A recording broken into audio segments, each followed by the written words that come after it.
బీహార్ విషయాన్ని చూద్దాం. దేశవ్యాప్తంగా అందరి ఉత్కంఠ బీహార్ పైన ఉంది.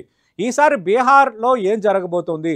మహాగఠబంధన్ బీహార్‌ని కైవసం చేసుకుంటుందా? లేదంటే ఆల్రెడీ అధికారంలో ఉన్న ఎన్‌డీఏ తిరిగి నిలబెట్టుకుంటుందన్న చర్చ బలంగా సాగుతోంది.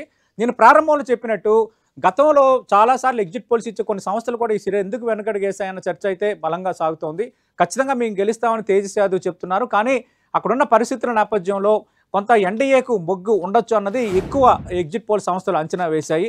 దానికి సంబంధించిన అంశాలు మనం చూద్దాం. బీహార్‌కి సంబంధించి మనం చూస్తే 243 సీట్లున్న బీహార్‌లో 122 అనేది మ్యాజిక్ ఫిగర్‌గా మనకి కనిపిస్తోంది.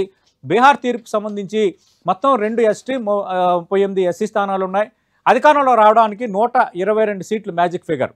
ఫలితాలపై 2 కూటమిలు కూడా ధీమా వ్యక్తం చేస్తున్నాయి. ఆల్రెడీ బీహార్ ఎన్నికల కౌంటింగ్ ప్రారంభమైంది. అసలు పోస్టల్ బ్యాలెట్ అంటే ఉద్యోగులు వేసే పోస్టల్ బ్యాలెట్ ఎటు ఉండబోతోంది, ఎవరి వైపు మొగ్గు చూపారన్న దానిపైన కొంత మనం ట్రెండ్ని ఎక్స్పెక్ట్ చేయొచ్చు. కౌంటింగ్లో కేంద్రాల వద్ద 2 అంచెల భద్రత ఏర్పాటు చేశారు. లెక్కింపు కేంద్రాల వద్ద 144 సెక్షన్ అమలవుతోంది. ఎందుకంటే ఢిల్లీ బ్లాస్ట్ నేపథ్యంలో ఫరీదాబాద్ టెర్రర్ మాడ్యూల్ బయటపడిన నేపథ్యంలో ఈసారి చాలా కట్టుదిట్టమైన భద్రతా ఏర్పాట్లు చేశారు.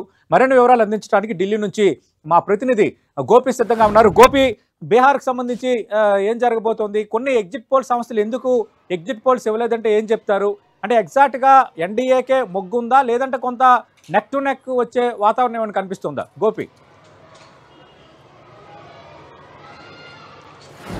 సతీష్, బీహార్ ఓటింగ్ జరిగిన పద్ధతి కనుక చూస్తే కనుక పర్సంటేజ్ పెరగడము గత 2020 పోలిస్తే ఇప్పుడు ఆ పర్సంటేజ్ పెరగడంతో ఎవరికి లబ్ధి చేకూరుతుందన్న దానిపైన కూడా ప్రస్తుతం కొంత సందిగ్ధత నెలకొంది. కొద్దిసేపటి క్రితమే పోస్టల్ బ్యాలెట్ కౌంటింగ్ అయితే ప్రారంభం అవడం జరిగింది. 9 గంటలకు ఈవీఎంల కౌంటింగ్ ప్రారంభమవుతుంది. అయితే పోస్టల్ బ్యాలెట్లో ఉద్యోగులు అత్యధిక సంఖ్యలో ఎవరికి మొగ్గు చూపుతారన్న దానిపైనే కొంత ఆసక్తి నెలకొంది. ఎందుకంటే ఇటు ఆర్జేడీకి సంబంధించి లాలూ ప్రసాద్ యాదవ్ కుమారుడు తేజస్వి యాదవ్ ఏదైతే ప్రజల్లో కొంత మార్పు కోరుకుంటున్నారు, ఉద్యోగులకు సంబంధించి కావచ్చు, ఇతర అంశాలన్నీ కూడా తామకే అనుకూలంగా ఉన్నాయనే ధీమా కూడా ఆయన వ్యక్తం చేస్తున్న పరిస్థితి చూస్తూ వచ్చాం. అయితే మెజారిటీ ఎగ్జిట్ పోల్స్ మాత్రం ఎన్డీఏ మరోసారి ప్రభుత్వాన్ని ఏర్పాటు చేయబోతుంది అనేది కూడా చెప్తూ వస్తున్నాయి. మరి ఎగ్జిట్ పోల్స్ అవుతాయా లేదా అన్నది కూడా ఉదయం 11 గంటల వరకే ఒక క్లారిటీ వచ్చే అవకాశాలు అయితే చాలా స్పష్టంగా కనపడుతున్నాయి. అయితే డబుల్ ఇంజన్ సర్కారు,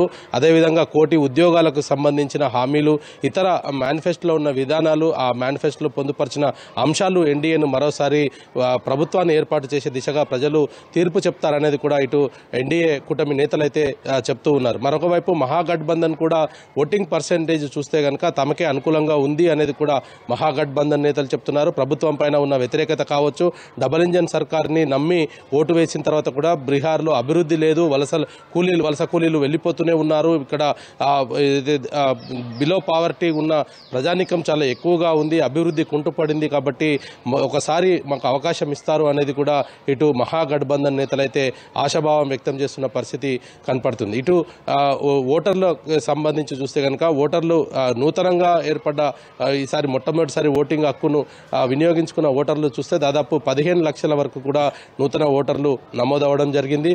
అయితే ఈ యొక్క రెండిట్లో కనుక చూస్తే ఎస్ఐఆర్కి సంబంధించి కూడా ఎలక్షన్ కమిషన్ మొట్టమొదట బీహార్లోనే పైలట్ ప్రాజెక్టుగా ఏర్పాటు చేయడం జరిగింది. ఆ సందర్భంగా కూడా అనేక వివాదాలు తలెత్తినాయి. ఎస్ఐఆర్లో ఓటర్లను అంటే బీజేపీకి అనుకూలంగా ఓటర్లను మాత్రమే ఉంచి మిగతా ఓటర్ల ఓటు హక్కును కూడా తీసివేశారనేది కూడా కాంగ్రెస్ పార్టీ ఆరోపిస్తూ వచ్చింది. దానికి సంబంధించి కూడా ఓటు చోరీకి సంబంధించి బస్సు యాత్ర కూడా బీహార్ అంతటా కూడా రాహుల్ గాంధీ నిర్వహించడం జరిగింది. సో వీటి రెండింటినీ కనుక అబ్జర్వ్ చేస్తే మరి ప్రజలు మాత్రం ఎటువైపు మొగ్గు చూపుతున్నారు?